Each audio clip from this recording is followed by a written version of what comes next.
auscultación de los focos cardíacos. Mi nombre es Iraísa Lanza Arias Tobar y mi paciente va a ser Johan Alfredo.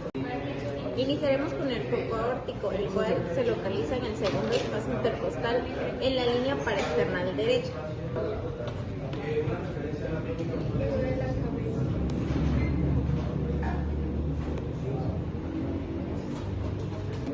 Ahora continuaremos con el foco pulmonar, el cual se localiza en el segundo espacio intercostal en la línea paraesternal izquierda.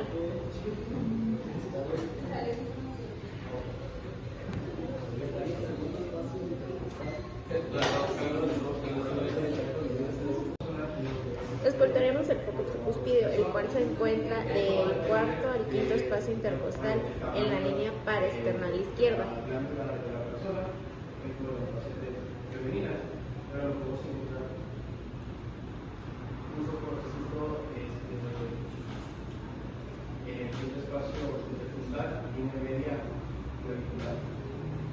Ahora escucharemos el foco mitral, el cual se encuentra en el quinto espacio intercostal en la línea medio clavicular izquierda.